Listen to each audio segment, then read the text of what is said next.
Hey everybody, welcome to the channel. This is the third take on this video, so hopefully I'm a pro by now.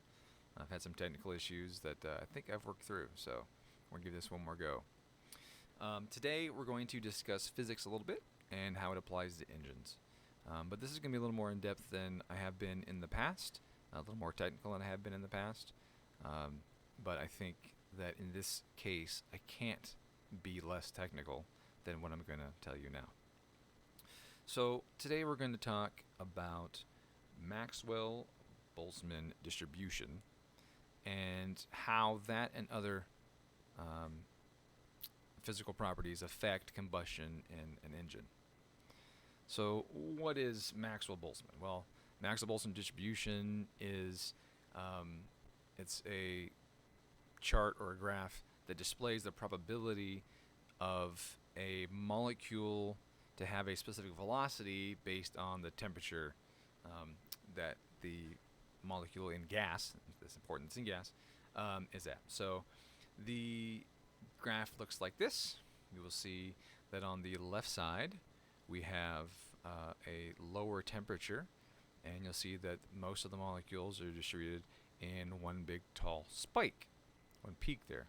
And then as you add energy, you will see that the range of available velocities, or kinetic energies I should say, in this for these molecules starts to widen. Now why is that? Well, molecules, they bang into each other, and you can only have so much energy available for a molecule to travel. Now if I had this low temperature and I had two molecules zooming around really, really fast, and then a bunch of molecules traveling really slow, well, that's not very likely, right? The chance of that happening is very low.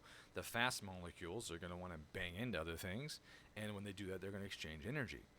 And therefore, since everything there's only a lower amount of energy total even available, the chances are that this is going to be more homogenized, and everyone's going to be in kind of the same energy state as they slowly move away and pop off each other and bang around, all that kind of stuff. Now, as the temperature increases, now we have more energy available. Now, that means that the molecules as a group are all going to be traveling a little bit faster, and they're going to be banging off each other more. The amount of collisions between those molecules is going to go up dramatically. And as that happens, there's going to be a greater homogenation of energy between all these molecules. So while the range increases, like how much we can potentially have, increases, which makes sense. I have some molecules in the corner that are hanging out, not getting banged into. They're not sharing their energy. They're just traveling along. And then I got a bunch of molecules in the middle, and they're all banging off each other really, really fast. They're going to have about the same energy. Now, that can be shown in a simulator. So I'm going to bring up the simulator for you, and we will look at that. Okay, so this simulator here, it's on falsted.com. They have a bunch of simulators for educational purposes. This one is for the purpose of showing how the individual molecules in a gas travel, how much energy they have and how fast they go. So we're going to fire this sucker up right here. I'm going to start off with removing this heater. All right, and then we're going to increase the molecule count. There we go. There's something. Now we're going to turn the speed up because I want the speed of this to be, I want it to happen fast. And in the real world, the molecules are moving really, really quick, and they exchange energy pretty fast. And so in a lot of cases, this is probably even a lot slower than is actually happening. Now, in this case, you'll see that as I bump up some more molecules, I'm going to change the color scale a smidge so you can see a little distribution there. And I'm going to turn the heater off. Okay. So now these molecules are, as they cool off, you see the ones at the bottom are getting really slow. And the faster moving ones eventually make their way down, bang into the slower ones, lose some energy, and the whole thing is becoming really homogeneous. See, almost all the molecules are traveling about the same speed. And if you look at the bottom of the graph, on the left you'll see a little blue spike, right? Now that spike is showing you the average velocity, or the amount of molecules that are happening in those velocity ranges or energy ranges. So you can see they're all traveling about the same speed, and the distribution is a really narrow spike. Makes sense, right? Everything is traveling slow. There's few collisions. They're just cruising around. And the density is decently high enough that anything that was going fast would have already hit something slower moving and transferred some energy. So now we're going to add some heat. Now as we add some heat, well, I added a lot of heat, right? So we add some heat. Now we see that the molecules start to speed up and bang around. But you can look and you can see there's still a lot of blue molecules in there. A lot of blue guys that are making it around and not retain much energy, or they get banged into by a fast-moving one. The energy gets transferred, and that fast one is now traveling slow. And so what we're seeing now is that there's a wider range of energies in all these molecules. And if I crank it up even more, let's turn this heat up all the way. Let me crank this heat up. And what are we getting? I mean, it's just a mess, right? But if you look at the distribution at the bottom of the screen, it's a very wide distribution. I'm going to turn the molecules up now so we can get a little better indication of what we're seeing here. All right. So now that big sharp peak that we had down low is no longer present. In fact, there's not nearly as many molecules in that slow region at all because all these fast ones are just banging into everything. And you can see that again if you look back to the graph that I showed you. Look at that, right? As they speed up, as the temperature increases, the amount of ones in the slow region where they had the peak before is very, very low. Let's go back to our simulator again. All right. So now I have this relatively homogenized mixture of molecules traveling overall. It's pretty fast, but again, there's a bunch at the really fast range, and a few at the really fast range, and a few at the really slow range, but the bulk of it is in the middle. So what does this tell us? Well, it tells us a few things. It tells us that we have a lot of kinetic energy available for reactions. It tells us that these molecules travel a long distance in a short period of time. Now, how long are these distances really? Well, I mean, if I have the temperature down really low and I have all of these molecules traveling at a slow speed, let's turn this heater off. Let's cool these suckers back down. And let's get rid of some of them. Right? I have some low speed molecules hanging out. That one low speed molecule is not likely to make it from where I'm sitting on my desk and bounce off the door and come back to me, right? It's not going to do it in any period of time. In fact, it might need some help. I may need to fan some over with my hand, right, and push them that direction, and eventually some of them might come back. But they will. It's just going to take a long time. They're traveling slow. Whereas we give them a little more energy, and those suckers will start to move around and zoom across the room. Now, this distance over time, right, that speed, is really essential in the operation of an engine. It's also essential in chemical reactions. Now, what do I mean by that? Well, the chemical reaction rate is proportional to the amount of collisions that you have in a period of time.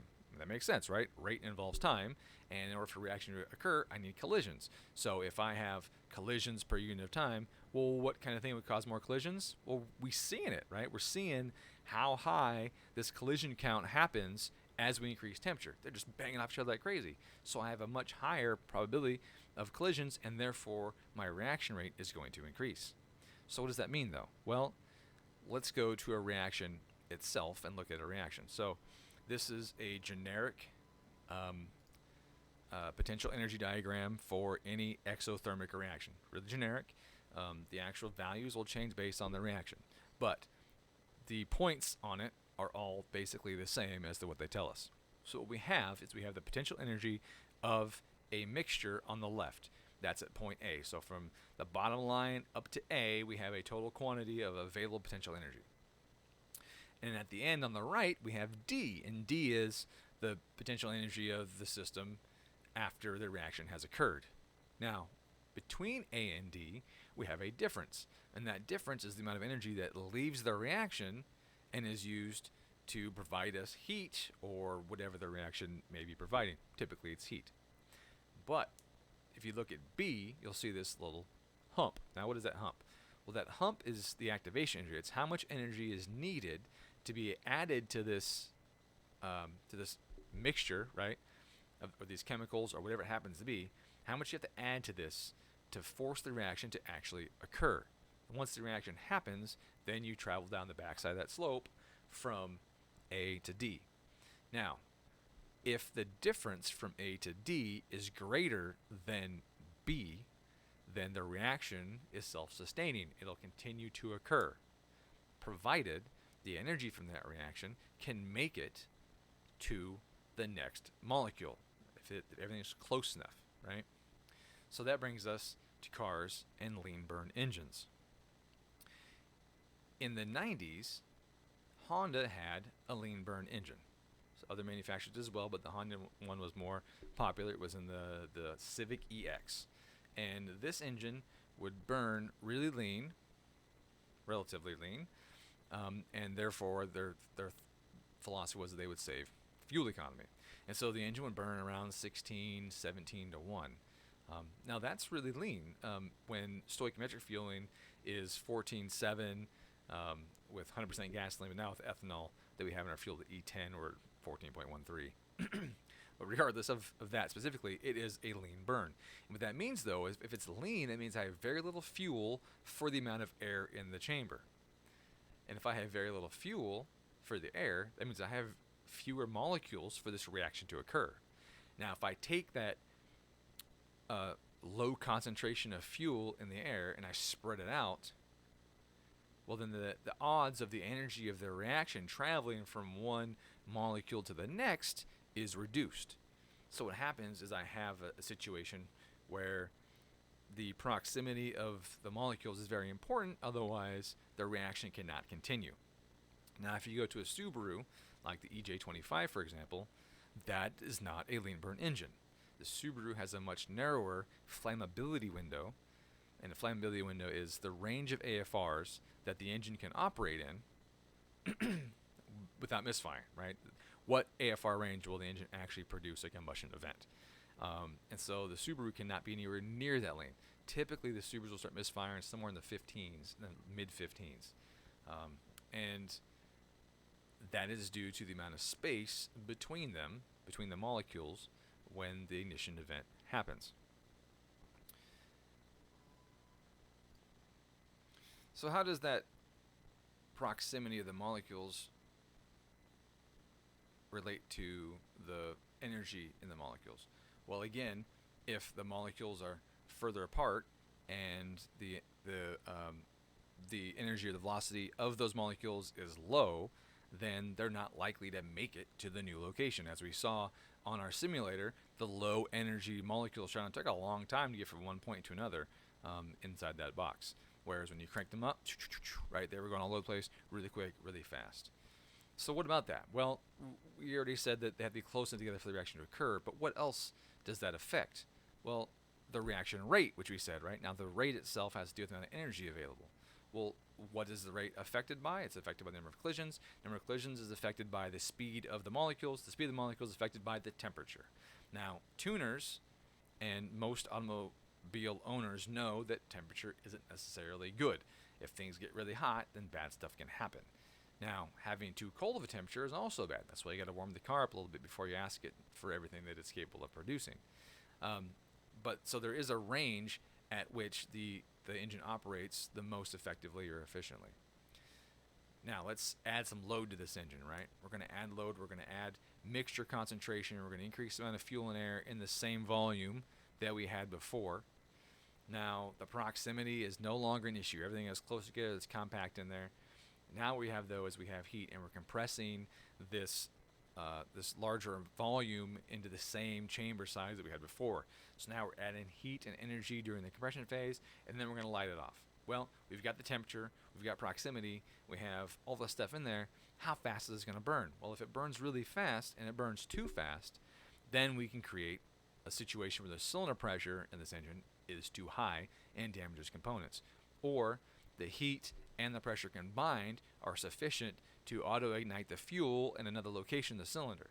And when you have more than one point of ignition inside a cylinder, you burn what's in there faster, which again is bad because then your pressure goes up rapidly. But you also have colliding waves, right? These flame fronts that are moving across a cylinder as they're burning their fuel. They're colliding and they're creating vibrations and noise. And Most people have heard that noise.